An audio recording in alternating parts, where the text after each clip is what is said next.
Lui, c'est Saïd. Et lui, c'est Julien. Et aujourd'hui, on parle de la trilogie Bill et Ted. Les ancêtres de Wayne's World et les dignes successeurs de Cheech et Chong. Trilogie culte aux États-Unis, mais parfaitement inconnue chez nous. Qui a l'atout d'avoir lancé la carrière de Keanu Reeves 2 ans avant Point Break et surtout avant le révolutionnaire Matrix. Sans plus attendre...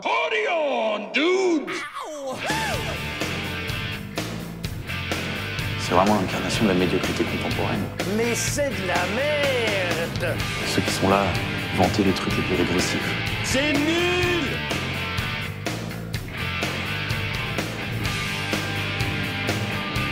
Commençons par le commencement. D'abord, il y a eu le Big Bang. Et ensuite, il y a eu Bill et Ted. Bill et Ted, comment ils sont nés? Alors au départ, à l'origine de Bill et Ted, il y a 2 scénaristes, Ed Solomon et Chris Matheson, qui sont à l'université ensemble en Californie et qui créent en cours d'improvisation ces 2 personnages, 2 gentils ahuris, gentiment crétins, qui s'expriment avec un champ lexical assez limité. No way! Excellent! You got it, dude! 2 personnages qui sont en partie basés sur eux-mêmes. Ils décident d'adapter ces deux personnages au cinéma dans un script qu'ils commencent à écrire, qu'ils ont l'intention de vendre par la suite. Et ce script s'appelle Bill et Ted Time Van. Les premières notes de ce script remontent à mars 84. L'histoire est assez simple. 2 collégiens ayant un devoir d'histoire se retrouvent à faire un voyage temporel dans un van. Au lieu de faire leur devoir, ils vont ramener des personnalités dans leur collège pour qu'ils puissent réussir. Les 2 personnages ont un groupe qui s'appelle les Wild Stallions. Le voyageur temporel, qui s'appelle Rufus, qui vient du futur, leur dit que leur musique va sauver le monde. Le film est finalement tourné en 1987, par le réalisateur Stephen Herek, qui venait de faire Critters juste Exactement. avant. Qu'à la base, la machine temporelle qu'ils utilisent, comme le titre de leur script l'indique, c'est une espèce de camionnette, en fait, un van. La sortie de Retour vers le futur, entre-temps, fait que Stephen Herek a décidé de le changer pour en faire une cabine téléphonique. Ça ressemble au Doctor Who, cette idée rigolote de voir tout le monde, tous ces personnages, de Napoléon à Freud, à Socrate, tous embarqués sur une cabine téléphonique. C'était comique de les mettre tous ensemble dans un lieu aussi serré, tous ces personnages. Pareil d'ailleurs qu'au tournage, ça sentait pas la rose à l'intérieur de la cabine. Voilà. Comme dans le métro parisien. Le film va pas sortir tout de suite à cause de la compagnie qui a fait faillite. Et finalement, le film sera racheté en 89 pour $1 million par la société Nielsen Entertainment. Le film finira par sortir. L'étonnement d'un peu tout le monde sera un gros succès aux États-Unis. 40 millions de dollars de recettes mondiales pour un budget estimé à 6. C'est vraiment un film type années 80. C'est une comédie un peu kitsch, un peu barrée. Ça va dans tous les sens. Ça parle de voyage temporel, le rock, l'aérobic aussi.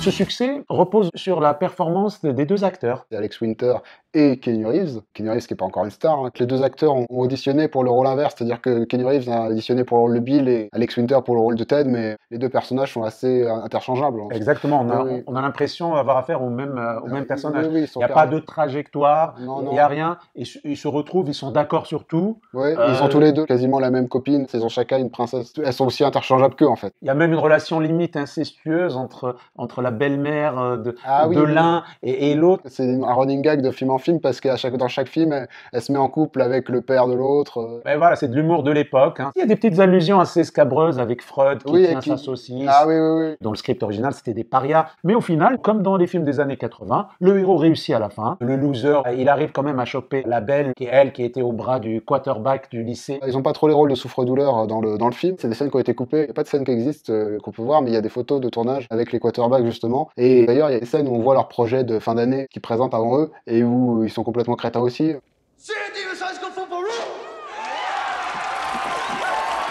On insiste vraiment sur les différences subtiles entre eux qui sont vraiment des crétins finis, mais pas avec le charme et la bonté que peut avoir Bill et Ted. Il y a la volonté de dire eux c'est les vrais crétins, mais Bill et Ted c'est des mecs bien. On peut dire la trilogie, c'est une vraie ode au positivisme. Nos 2 personnages n'utilisent jamais de violence, même quand ils vont entre guillemets, kidnapper les personnages historiques, ils les obligent pas. Ils arrivent quand même à les convaincre de venir avec eux. C'est un message de paix, au fait. C'est un message de zénitude. On a parlé de la scène finale qui se déroule dans le gymnase. Elle n'existait pas dans Bill et Ted à l'origine. L'exposé, ça devait se faire dans la salle de classe. La salle de classe qu'on voit au début. Et sauf qu'ils se sont rendus compte qu'il fallait un truc un peu plus gros pour le climax, quoi. Juste dans une salle avec des profs et des gens qui applaudissent. Là, et c'est vrai que ça envoie. Hello again. On dit de petits mots sur George Carlin parce que c'est quelqu'un qui était connu aux États-Unis aussi, qui est une figure du stand-up américain. Je sais pas à qui on pourra le comparer en France. Je sais pas, une espèce de déproche américain ou je sais pas. Oui. Quelqu'un d'assez subversif. C'était quelqu'un qui était profondément contre les institutions religieuses et contre le politiquement correct, toute l'hypocrisie qu'il dénonçait dans ses sketchs. They say they're going to pre-board those passengers in need of special assistance. Cripples!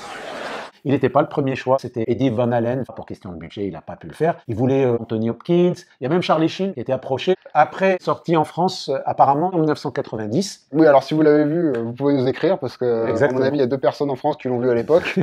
Et ça nous intéresse, votre avis. Combien vous avez payé? Peut-être 8 francs ou 10 francs à l'époque pour voir ce film. Quels souvenirs gardez-vous? N'hésitez pas.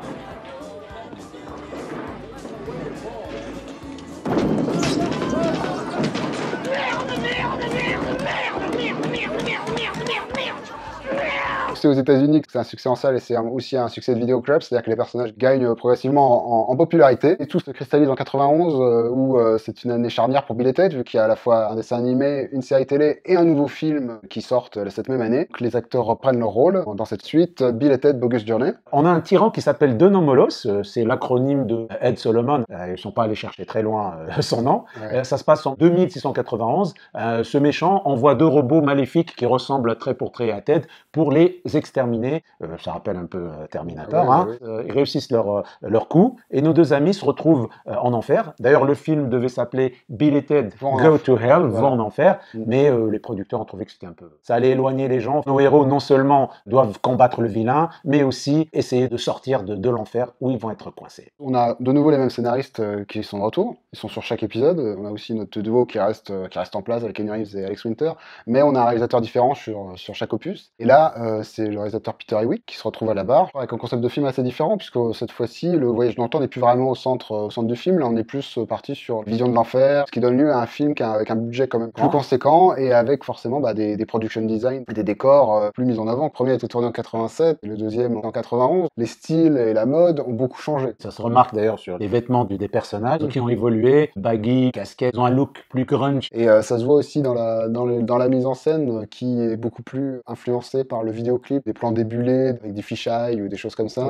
Et des transitions aussi qui sont très bien faites dans ce deuxième. Les 2, on a aimé les séquences de passage en enfer. En enfer, les pièces qui font penser un peu au Dr Caligari avec le côté un peu déformé. Des jeux d'ombre, des lumières. C'est un des meilleurs passages, je pense, du film. C'est un des passages les plus créatifs. Avec même des créatures assez bizarres. Ils sont confrontés à leur peur d'enfance. Le petit Bill se retrouve face à sa grand-mère. Et en fait, c'est Alex Winter qui se joue lui. Qui reprend avec les maquillages, justement les effets spéciaux de Kevin Yeager, qui a déjà travaillé sur Freddy, pas mal de grands films aussi. C'est lui qui a fait Chucky, le personnage. D'ailleurs, qui ressemble étrangement au lapin. You stole Deacon's Easter biscuit.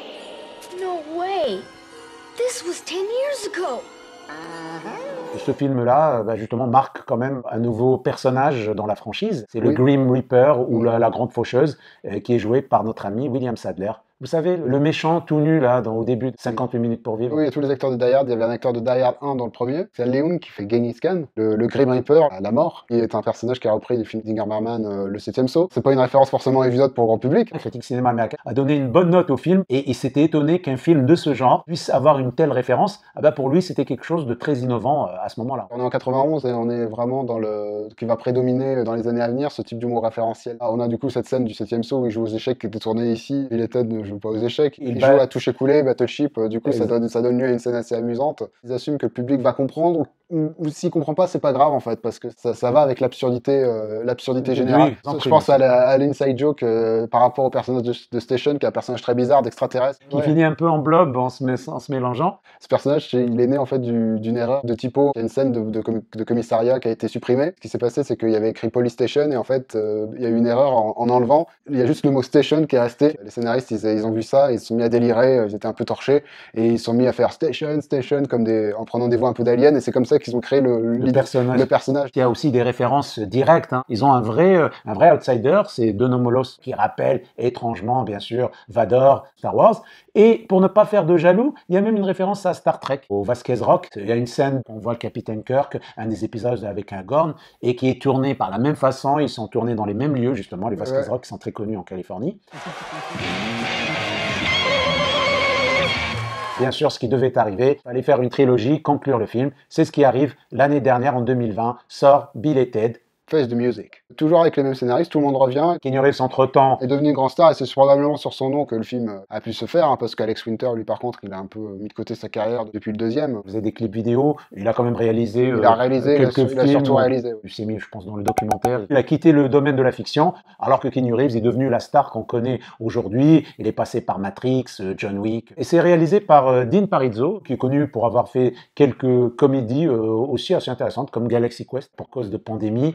Il a pu sortir dans certains pays où les cinémas étaient ouverts, mais dans les autres pays, notamment aux États-Unis, il est sorti directement SVOD. Le film se passe 30 ans plus tard, et cette fois, on reprend un peu des éléments des deux premiers opus. Hein. On reprend le concept du voyage dans le temps, mélangé aussi avec les visions de l'enfer, le retour du Grim Reaper également. Exactement. William Sadler, qui est producteur aussi sur ce film, et surtout, on retrouve un autre cinéaste. Je me suis posé la question, qu'est-ce qu'il faut sur ce film? C'est Steven Soderbergh, qui est producteur exécutif. Short version is Galaxy Quest, which is a masterpiece. Bill et Ted ont grandi, mais je parle de termes d'âge, hein, mais sinon, mentalement, c'est presque les mêmes personnages, ils n'ont pas bougé d'un iota. Sauf que maintenant, ils sont pères de famille, ils ont 2 filles, d'ailleurs, qui leur ressemblent. Bill et Ted doivent encore sauver le monde et l'univers cette fois-ci. Exit, bien sûr, George Carlin, qui jouait Rufus dans les 2 premiers rôles, parce qu'il nous a quittés en 2008. Remplacé par Kristen Schaal, qui est une comédienne, aussi stand-up, qui a fait Saturday Night Live. Elle joue le rôle de sa fille. Nos 2 amis, ils ont vieilli, ils ont 30 ans de plus. Ils essayent tant bien que mal de retrouver un peu leurs repères, de réchausser les pantoufles de leur personnage. Il y en a un qui y réussit avec brio, j'étais très étonné, c'est Alex Winter, contrairement à Keanu Reeves, qui lui, on a l'impression qu'il surjoue un peu, qu'il essaye de retrouver quelque chose. J'aurais tendance à appeler plutôt, ce serait le John Wick, avec W-E-A-K. Oh.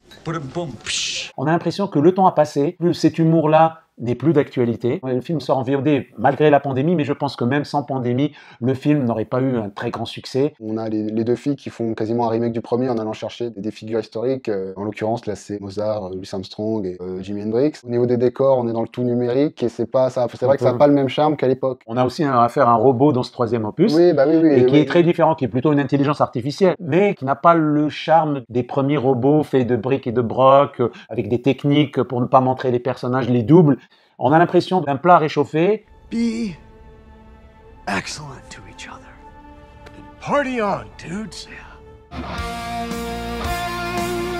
Bill et Ted est sorti à une époque, bon c'est lointain, hein, il a quelques héritiers, mais c'est un genre qu'on a connu avec Cheech et Chong, et dernièrement, je pense, les derniers grands succès, c'est Wayne's World. C'est vraiment stoner buddy movie, hein. Même si nos 2 amis ne prennent pas de drogue directement, explicitement. Il y a une chercheuse, c'est Catherine Driscoll, qui est dans un livre qui s'appelle Teen Films.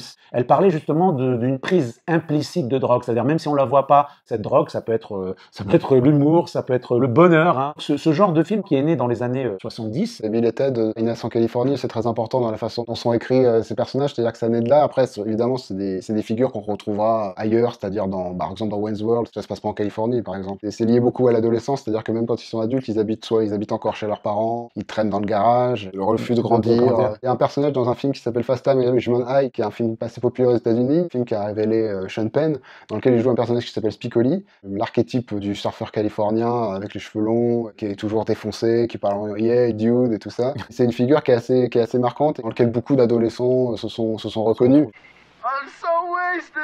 Quelque part, Bill et Ted, c'est un peu les descendants de ces personnages-là. Ils ont tellement marqué l'imaginaire collectif qu'il n'y a même plus besoin d'être défoncé ou de faire du surf ou pour se mettre à parler comme ça, en fait. Si je faisais un comparatif, des gens, ils parlent avec des accents de banlieue, alors qu'ils vivent dans des quartiers chics. C'est un peu le même type d'influence. Et après, il y a eu une influence de ces films-là, et même de Bill et Ted après, qui eux-mêmes sont devenus une référence. Puis à Wayne's World, évidemment, c'est le cas le plus... Vu que c'est lié à la musique, on retrouve un peu de ça dans Jay et Silent Bob, surtout le personnage de Jay. Il y a aussi les 2 personnages qui sont très très proches, qui sont aussi interchangeables. C'est J.C. et Chester dans Dude, Where's My Car, Emek et Lomakes, qui sont vraiment des espèces de néo-Bill et Ted, on peut dire. Puisque je parle de la culture californienne, je parlerai juste vite fait de la figure de la Valley Girl, l'équivalent féminin de Bill et Ted, un personnage plutôt bourgeoise qui représente la culture plutôt de Beverly Hills à Los Angeles. Le 16e pour les Parisiens. En fait, elle parle avec des expressions... As if. So I was like totally bugging. Hello. Whatever. Qui est une figure qui est née à peu près au même moment, qui a été plusieurs fois mise en scène au cinéma, notamment dans un film qui s'appelle Clueless avec Alicia Silverstone, et dans lequel on retrouve aussi un personnage à la Bill et Ted, qui est joué par l'acteur Breckin Meyer. Donc voilà, tout est lié, on est vraiment dans cet esprit californien de la vie adolescente. Who was Joan of Arc? Noah's wife? On voit que dans les deux premiers films, les femmes n'étaient pas mises en valeur. On retrouve un petit équilibre avec Bill et Ted, le troisième. On retrouve le personnage des deux filles, des princesses. On essaie un peu d'équilibrer les choses, je pense, après 2 films où les femmes étaient complètement, faut le dire, ignorées. Une des raisons pour laquelle ils ont créé ces personnages, c'est plus par fonction, pour qu'il n'y ait aucune ambiguïté sur la sexualité des personnages et juste dire, ok, ils sont hétéros. Comme d'habitude, il y a des gens qui pensent que Bill et Ted, c'est l'histoire d'une romance gay. Ils vivent leurs aventures ensemble. On voit bien dans le final, dans le 3, on voit pas leurs femmes. On les voit, eux, vieillir, finir tout seuls, tous les deux. Et il y a la scène aussi de la prison, ils sont bodybuildés. Donc, en fait, il y a des références un peu gay-friendly. On vous laisse juger, hein, regardez. Dites-nous dans vos commentaires si vous voyez ça. Ces personnages, ils ont en commun d'être adolescents, justement, c'est ce pouvoir de l'imaginaire qui ont, ce pouvoir de positiver, de changer la réalité.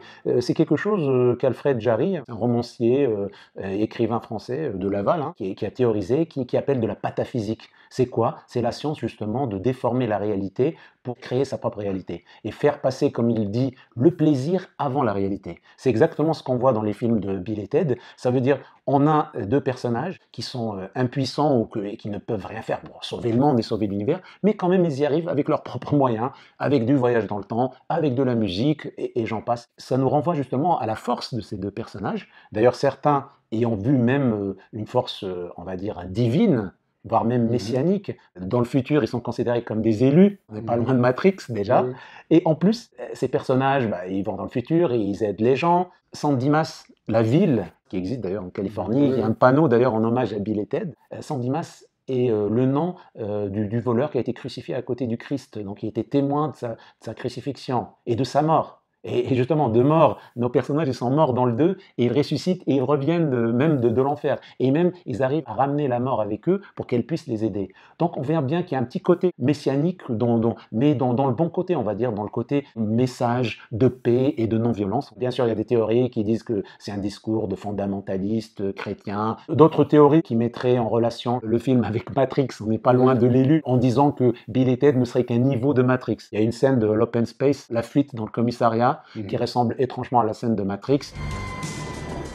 Il y a pas mal de similitudes, hein. Rufus ressemble à Morpheus, il vient les chercher, ils vont voyager, et comment se téléportent les gens dans Matrix dans une cabine téléphonique. Il y a beaucoup de ressemblances, beaucoup de gens ils ont tendance à faire correspondre des films où Keanu Reeves a joué à des niveaux de Matrix. On a eu la même théorie avec John Wick, avec Point Break. Si on va comme ça, on ajoute aussi le dernier Bob l'éponge, parce que Keanu Reeves il joue aussi un sage. Hello, call me Sage. Est-ce que Rufus lui-même, ce personnage, est-il méchant? Parce qu'au fait, s'il ne vient pas chercher nos amis, est-ce qu'il y aura eu ce voyage dans le temps? Est-ce qu'ils auraient eu toutes ces aventures? Il y a une théorie qui dit que Rufus serait plutôt un machiavélique manipulateur qui, pour créer son propre monde, vient altérer celui de Bill et Ted, qui au final, des musiciens sans grand talent.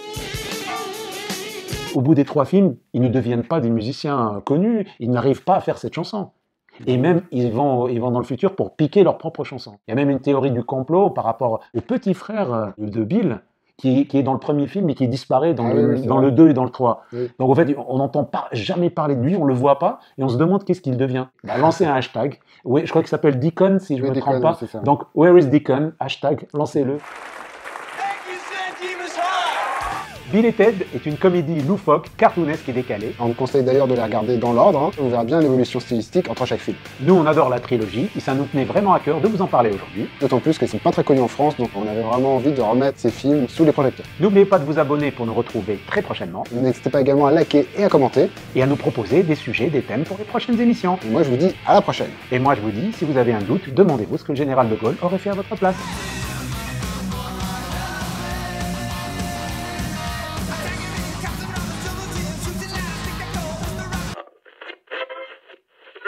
Let's see it.